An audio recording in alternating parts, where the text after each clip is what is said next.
I have Peter Wrong on standby here. He's just ready to go pretty much. And what I've asked the guys to do, like we work through our technical subcommittee with SGI on technical issues. And one of the areas that we prioritize everything based on what's is the most urgent need. And the ones that are coming up right away are vehicle test drives and adhesives, foams, and sealants. And our thing is they look at that stuff as body shop material. So if you change the fleet side on a truck and you use a couple of tubes of adhesive, do you think you're making money on materials? Probably not. But the cool thing is that 3M has a wonderful tool that can help you at least determine, okay, what your costs are. So I'm going to turn it over to Peter. And I apologize, Peter, that I only got half an hour, but we're trying to work on the schedule here. So I'll let you take it from here, my friend. Thank you, Peter. Thank you very much. I appreciate that, sir. Thanks for the introduction. Everyone can hear me okay, I'm assuming? You bet. Perfect. Not going to lie, I can see everybody social distancing there. I wish I was there instead of locked here in my basement, but next year. We'll do that next year. So I'll go ahead and share my screen here so we can get into the presentation here. It's just loading up. Give me a second. It's supposed to be working. There we go. Everyone can see that okay? Looks good, Peter. Perfect. All right. And I can see you guys, so we're cooking with oil here. All right. Basically, what CRiMP is, it's an acronym. We at 3M love our acronyms. So CRiMP stands for Collision Repair Materials Planner. We just threw the I in there to make it a nice, easy word so that we could spit it out a little easier. So I do only have half an hour. Usually this presentation takes me about an hour, so I am going to fly through this. If you have any questions, throw them in the chat. If we can't get to them, reach out to either myself or Brett after the fact, and we can answer them at any point. No worries there whatsoever. So what I like to begin with CRiMP is, before we actually get into what CRiMP is and what it does, a better understanding of why we came up with CRiMP. So this is a quick snapshot, my apologies, of analysis breakdown of how a body shop makes money, okay? So basically there's only 4 ways: labor, parts, paint materials, and sublet. Where we're gonna focus on is the paint materials and the parts. Right now, what a lot of shops do to get paid for some products, you know, i.e. I like to use a seam sealer, is they'll put the sale of that seam sealer into, hopefully you can see my little cursor moving around there, into the sales bucket under parts, which is fine. There's nothing wrong with that. Continue to do if it's working for you, that's fine. But what they also tend to do is they leave the cost down here in paint materials. Because paint materials makes up so little of your actual sales, your overall sales mix, and parts makes up such a much larger part, putting the sale in parts doesn't really affect your parts sales look good, or your margins anyways, but your paint materials, it makes them look really bad. So we needed to find a better way to try to come up with how we can sell those paint materials properly so that you guys can get properly paid for them. So that's just kind of a quick snapshot of how we kind of where it all started for CRiMP. So next, what we'll look at is some basic benchmarking that 3M actually did way back in the day, in the early 80s, actually, with a system called ARMS. We were able to kind of benchmark a lot of the numbers that body shops still use today and are still actually very relevant. So if you take a $3.5 million body shop, I took a nice juicy number just to make it more dramatic, and you go to the bottom here, basically it's 1.8% of your sales should be what you spend in all your allied products. So a shop doing $3.5 million in sales should be spending, and it's a benchmark, so it can range a little bit, around $63,000 a year, and that's on everything. Where that will vary is if a shop is, say, a dealership shop that focuses a lot on OEM replacing versus repairing, that number is going to actually drop a little bit. But other than that, it's usually fairly accurate. Where we're going to focus is the adhesives, coatings, and seam sealers right here, which is about, you know, on a $3.5 million shop, you're spending about, I'll round up, $11,000 a year. How are we capturing that $11,000 a year in revenue? Are we making money on it? Do we know? You know, and I go around, I ask those shops, and some say they don't know, some say yes, some say no, and everything literally in between. So we just want to get a better idea of where we're going with that and understanding where the numbers come from so that we can move forward with the basic system of CRiMP. All right. So next, and what we got to understand of why CRiMP is important and how we had to get there is what goes into a basic door shell repair.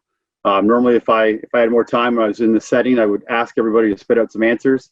Usually, I get seam sealer and bonding. You know, some will throw in corrosion protection maybe here and there. But if you look at the OEM repair guide, these are all the products that should be going into an OEM standard recommended repair of a door skin or a door shell. Now, when we look at that, and then I ask the shops, what are you getting paid for? It's one or two of those items. And furthermore, what you're getting paid. So you might be getting paid for two, but you might be getting paid $25 for seam sealer and $25 for bonding. Well, you're getting $50, but you're spending a lot more than 50 on that job for that repair, right? So how do we capture that and really capitalize on that as well? So we need to understand what goes into a basic repair and understand that there's actually a lot more goes into a basic repair than we really think. Next, and again, interest of time, I would go through and ask everybody, you know, what does everybody think is included or not included? Here's the hard, honest truth. If you look at every single one of those repairs, those items, I should say, those repair operations, when it comes to the material side, not one of them are included. So we need to understand that, because we can only bill the insurance company or charge for something if it's not included, right? So now that we know it's not included, now we can start charging for it. And that's really key and fundamental. The labor time, CRiMP has nothing to do with the labor time. We just put this in here for a good FYI. You know, corrosion protection, for example, or actually cavity wax would be a better one. You know, you look at Toyota, for example, they specifically call out 3M's cavity wax on every single one of their panel repairs. But you look, so not only is the material not included, but neither is the labor time. So these are little things that we could be adding in, those little 0.1s, right, that add up to a good number by the end of the year. So how do we know all of those items are not included? Well, it's right there in black and white. So if we look at all the major guys in North America, and we don't have CCC in Canada, but I'm sure at some point it'll be coming. But Autotex and Mitchell are the big ones, obviously. And if we look at their write-ups, I don't expect you to read that, but you know, highlighted there is where it literally clearly states in black and white, body materials are not included. Okay. And these are all things we need to know before we start asking the insurance company for money on these things. Further, if you want to look even deeper, any inquiry board you want to look at, like ALLDATA is a big one in Canada. This DEG database is a big one in the US. I don't know how popular it is up here, but I think they use it a bit. But it clearly points out to, according to the guide of estimating, labor time premise, labor time does not include material costs. All right, so this is what we need to push back on all insurance, whether it be private or public. When they say, we're not paying for that, it's a cost of doing business. No, it's not. It's not a cost of doing business. It's not included. It's clear here in black and white. If it were the cost of doing business, I wouldn't use it. You know, how many body shops put on seam sealer on a new Toyota part because they're bored and they've got nothing better to do? No one. They're all putting it on there because the recommendation says you have to. So if you have to put it on there, let's treat it as such, as a part that must go on that car and leave with the car. It's not a cost of doing business for me. I'm not buying the tube, using it, and then throwing out a full tube or continuing to use that tube, wherever the case may be. That material is now on that car as part of the repair procedure, and the car is gone. It's on it, not coming back. So we need to capture that and make sure that we're getting paid properly, because the OEMs are starting to take a lot more control over how their cars are repaired. And as they do that, as certification becomes more prevalent, as it has over the last several years, we need to make sure that we're doing exactly what the OEM says we should be doing, which is putting seam sealer on those doors, using the proper adhesives, using the proper rocker guards, rust proofing, things of that nature. But let's get paid for those materials, because they're not the cost of doing business. The cost of doing business is sandpaper, masking tape, masking paper, cut off wheels, roll locks, file belts, things of that nature, that you need those to take the panel off and to grind it down and all that. But at the end of the day, you're throwing those things out and they have nothing to do with the car at the end of the day. Seam sealer, adhesives, foams, not the case. They stay on that car and they're going with it as part of the car. So we just need to understand that. So we do have to sell CRiMP. So you guys, believe it or not, you guys a lot of times, especially estimators, you think you're not salespeople, but I can tell you are, whether you like it or not, you are salespeople. You are selling to the customer all the time, every time they walk in your front door. And you're also selling to the insurance company every time you pick up that phone.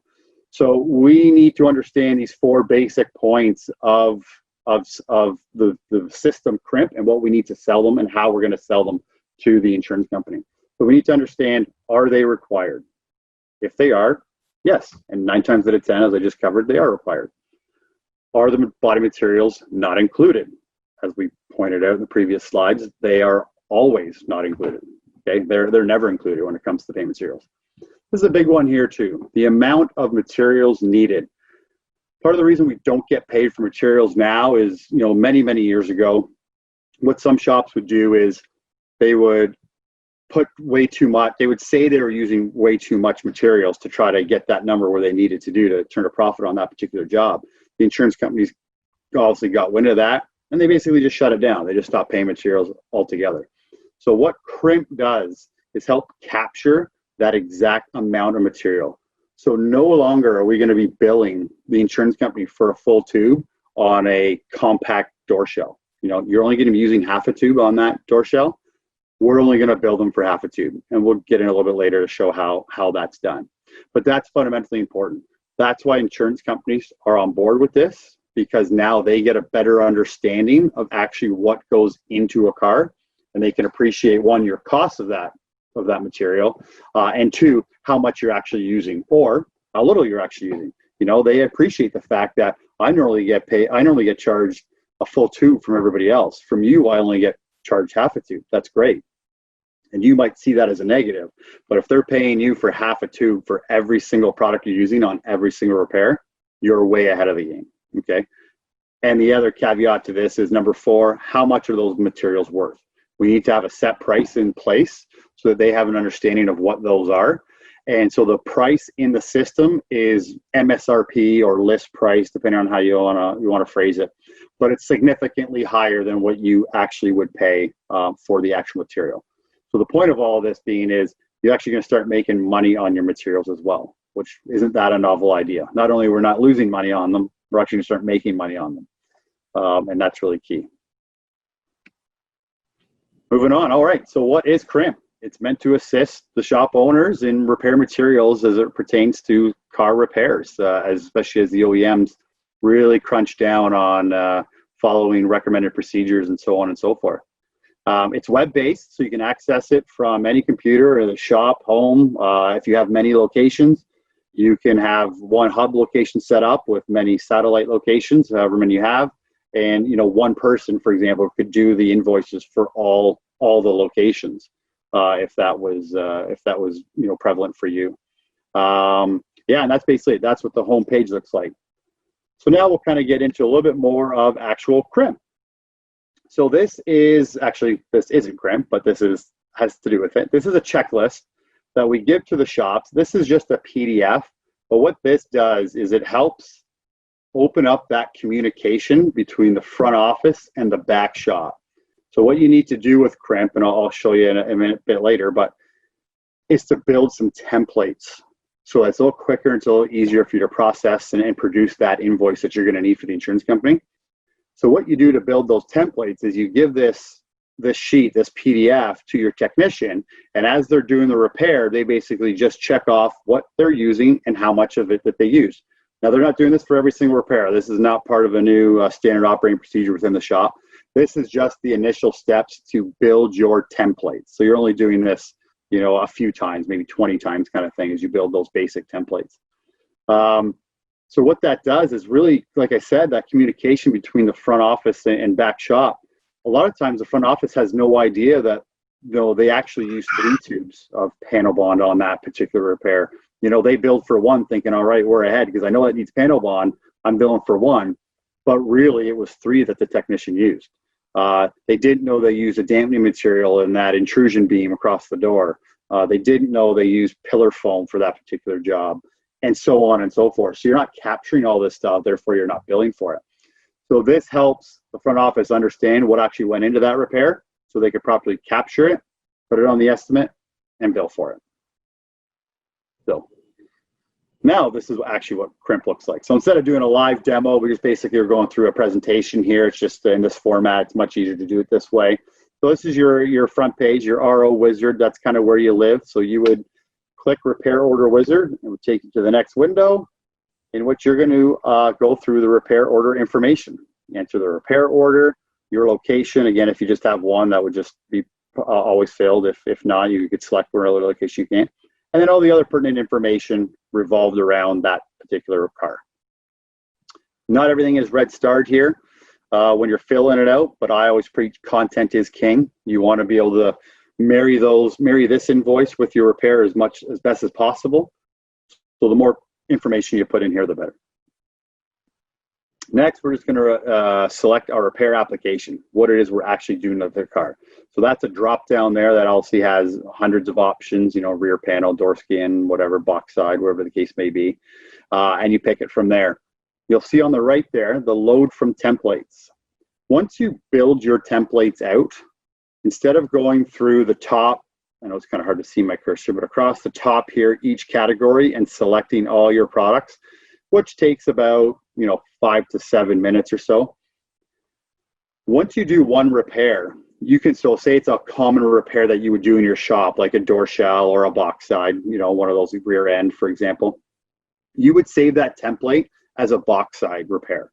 And you don't have to save that as a GM box side repair, whatever specific make and model. You can just generalize it. So just a box side repair. So now any truck that comes in, any year, any make, any model, you're just going right to load from templates, clicking that, click box side repair, and you're done. You're literally done in less than a minute. You'll have an invoice. So a lot of the feedback and kickback we get is, I don't have time for CRiMP. Once you get your templates set up, it literally takes you about a minute to do an invoice. So I think everybody can find a minute in their day to help put some money to their bottom line, right? So that's the load from templates portion right there. So then moving on, we just go across. We won't go through each category, obviously, but the next category, you're picking your seam sealer. So basically what you would do is just click anywhere on the line, whatever seam sealer is that you use, you just click, that opens up. And this is where we enter our quantities, and we enter them in decimal point quantities. So whether it be 0.25 if you only use a quarter of a tube, if you use a tube and a half, 1.5, so on and so forth. And then you just hit enter, and off to the next product you go.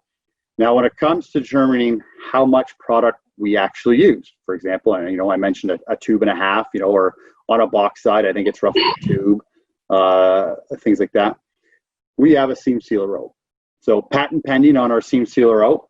I'm kidding. It's actually just 3/8 inch nylon rope from Home Depot. It's cut basically a 3/8 inch nylon rope cut to 200 inches long is exactly one of our tubes extruded. Okay, if you were to take a standardized bead and extrude that on the ground, you would get roughly 200 inches long. So what you do is you take that rope, as you can see in this rear end panel here, and you basically just tape that along the edges of that vehicle. And you would take that picture, because documentation is king. So you would take that picture and you would show the insurance company, look, this is 3/4 of a tube. This is how much I use 3/4 of a tube of panel bond, 3/4 of a tube of seam sealer, and this is my proof. This is my seam sealer rope proof of what I used and how it worked. Same with the rear end, same with the trunk, all right?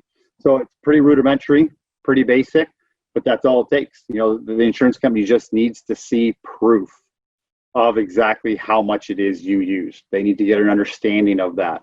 So if we take this photo and we document it, it's harder for them to kick back. And what we really preach is, now this image is taken down, obviously you can see that the car's fully ripped apart, but we actually preach doing this process at the estimating level. So that this is getting put on your estimate, not as it can be done as a supplement. It's not a swear word anymore. Supplement in our industry, it used to be, but it really is no longer. So you can do a supplement, but we really preach repair planning versus estimating. So when you do this at the beginning and your repair planning process, it just gives it more validity. It puts it on there. There's no surprises coming to the insurance company, which that's what they really do hate. and it just gets in that line entry, buried in those line entries as OEM recommended materials, and then the amount, and you get that amount from your when you do your templates, you can basically go right to your template and produce that invoice, like I said, within a minute, right then and there, right? So that's your seam sealer. So that's just everybody knows where we get our measurements from. And then after we click our amounts and we go through all the product categories of what it is that we needed and how much is we needed, we get to our summary page. Our summary page is just outlining, you know, what it is that we've picked for this particular repair, making sure that it all aligns and it's all right. And on the bottom here, you can see kind of highlighted in the red box, I'm not expect you to read that, but save as new template. So this is, if the repair is coming in, you know, for a door shell of a mid-size vehicle, you would click, and these are always the products that you use on a standard door shell. You would click Save as New Template. You could name that template. So again, you would name that mid-size door shell. So you would have 3 for a door shell. You would have compact door shell, mid-size door shell, and oversized door shell for your trucks or luxury vehicles, whatever the case may be. So now the next time a door shell comes in, you don't need to go through that whole process. It's just load from templates, you know, mid-size door shell, and you're done. If you need to add something because that particular OEM says, you know, you'd also need this, well, you just go in there and add that one line, easy peasy, and away you go. Then you would hit done. Moving on, and this is your invoice. So this is a real invoice printed from a shop. So your shop logo, if you're part of the system, your logo and name goes there. I've blocked it out for this shop purposes because, like I say, this is a real invoice. So what the insurance company needs is pretty basic. They need a part number, a full description. They need to know exactly how much it is you used and how much it costs, and they will pay it. We have never had a CRiMP invoice denied once documented and done properly, because it's hard for them to deny it. Now, do they refute the invoices? All the time. That is their job. We have to remember their number one job is to save money. So I would be disappointed if you submitted this invoice and you didn't get a phone call from the insurance company. I'd be disappointed in them. You know, their job is to save money. But what shop needs to do is articulate why you submitted this invoice. We submitted this invoice because the OEM says I have to use all of these products. I proved to you how much of them I used, and this is the cost. Done. They pay it every time. Okay. Now, obviously, we understand we're dealing with a different beast here in public insurance. We know that as a company, 3M, we understand it, and we are working with all 3 private insurances to try to get over that hurdle a little bit. We feel like we're getting there. We're starting to feel a little bit of give and a little bit of play, and they're definitely opening up, which is extremely positive. But you look at this invoice here, this shop prior to this, so this is a box side, I believe. Yeah, box side. This shop previously was getting paid $70 every time to do this job. And they do this job a lot. This is a common repair for them on trucks in the area that they are in. So $70 every time. They were probably spending $130 for all the materials. So they're losing money on every single job, and they didn't really realize it. Now they turn that loss into a net positive. Now it's dollars to the bottom, right to the bottom line. So you can see the kind of impact that it has. Obviously varies everywhere, but in Ontario, where we do have most of the usage because of the private insurance, we're averaging about $161 a repair order. So, you know, you're as a shop owner or manager, you can quickly determine, you know, how many repair orders you do, and you can kind of do the math there. Now, you're not doing this on every repair because not every repair needs these types of materials, obviously. But, you know, 60%, maybe 60% of your repairs, maybe a little bit more, but around there. If you can capture extra $161 on average, you're really winning, right? You're finally coming up ahead, which is why you're in business, which is why you're doing this. So just some frequently asked questions. We do get these are the 3 questions we get a lot. Aren't those materials covered to my allowance? I kind of covered that earlier. You know, I know it's different in Saskatchewan and Manitoba and BC with this rate. In Ontario, it's about $3 a labor hour they get for shop materials. That is for things, your quote unquote cost of doing business, your roll locks, cutoff wheels, foul belts, body filler. That's the materials allowance. That's what that money's for. You're still getting that. You're still going to be able to get that. This is on top of it, okay? So materials that are needed for the repair are never included. So that's not part of the materials allowance at all. Your shop's not competitive. You know, the other shops in the area don't charge for this. You know, you got to be careful answering this one, because you got to assume that you're not talking to other shops about that. Well, one, that's technically illegal. It's called collusion. You're technically not supposed to be doing that. But furthermore, you just say, I don't know what the other shop down the road is doing. All I know is this is what we're doing. We're following procedures. We're documenting the procedures, and we're charging a fair price for that. And then a big one too is, I'm too busy. How much time will this actually take? This is actually an old time study that we did before we had that template portion. So that template portion is taking that 12 minutes down to about, like I say, about a minute and a half. So this was $4. Now, we did do this because we have way more users. So we did this in the US. So that's $16 an hour.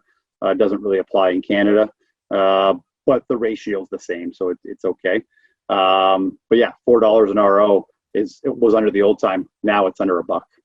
Yeah. So there's very little cost to the shop when it comes to administrative. There is administrative time attached to it, and administration costs money, but it's very little time. So therefore, very little money. So the key takeaways: our materials are always not included. That is the number one thing, and we got to really drive that home to the insurance companies. Documentation is king. We need to make sure we're capturing those photos and proving with the seam sealer rope and the photos of how much we're doing. Be prepared to overcome the insurance company. They're gonna come after you and say, we're not paying for that. That's shop materials. We're not paying for that because no other shop is charging for that. Yeah, you are paying for it, and this is why. Because it's needed to be done. We repair our cars properly. I've proven that to you, and this is why I need to be compensated for it. And currently, in North America, there is no practice for properly capturing these materials, or more importantly, billing for them and getting paid for them. Now, I ripped through that pretty fast. I'm actually kind of impressed with myself. I'm not going to lie to you. Looks good. I hope I didn't go too fast, but I did leave time for questions. So if there are questions, we can fire away now if you'd like, or we can take them offline after as well. I'm easy. Peter, you did a great job. You explained it really, really well, and it's such a visual thing when you think about using that nylon rope. You know, that's one tube of adhesive, but the thing that struck me was, you know, when you looked at that invoice, I'm guessing you probably did a fleet site on a GM truck, and what was the bill, like $220? $280. $280. Yeah. So you all know out there, how long does it take to change the fleet side of a truck? Is it 10 hours? I have no idea. So at $6 and 30 some odd cents, you probably got paid $60 and spent $280. So that's the difference, guys. And it's interesting when you look at the initial slide where Peter was showing the percentage of the total claim that is in consumables like this here. It seems like a small amount, but you know, how do you like taking a kicking of $100 or more in every job you do? That's not right. And Absolutely. I think you got the right idea that if it's documented properly, and you need to look into the OEM repair procedures if it calls for it, you know, and you got to use it. And it's got a lot of times it's got a 3M part number, which is great. Yes, and right. The other thing is that, and a lot of times in Mitchell now too, Peter, they actually are showing the part as a part number right in Mitchell. So you got to watch for that when you're changing out a panel. Does it allow it? One question that I want to give though, Peter, is what does it cost to get the software program for CRiMP? Is there a charge for that? That's my favorite question. It usually comes, but when it doesn't come, I'm very disappointed. So I'm glad you asked it. And the charge is that there actually is no charge. There's an expectation, obviously. You know, there's a cost to us to continue to host the system and update it and want to create it. So the expectation is that you're a loyal 3M shop. You do have to be using all 3M products. But in terms of, you know, a monthly fee or anything like that, there is zero cost to the shop owner to recuperate these net dollars. So perfect. Perfect. That's a Yeah. pretty good deal. Free. Not bad. So- It's free. Yeah, not too many times are things free, right? Yeah, so especially from us. All the Scottish and Dutch people in the room will be excited. So that's great. Any questions from the floor at all or online? If you're online, you can go to the participants icon on the bottom and raise your hand. Anything from the floor? Pretty self-explanatory. Fantastic. Peter, thank you so much. You did a fantastic job. Look how we've helped you improve your presentation from an hour to like 26 minutes. That is, I've helped you. that you have actually. You've made me way helped more you. efficient. Now my boss will be expecting me to do more presentations. Thank you. It's the new COVID. It's the new COVID rules, eh? So there you go.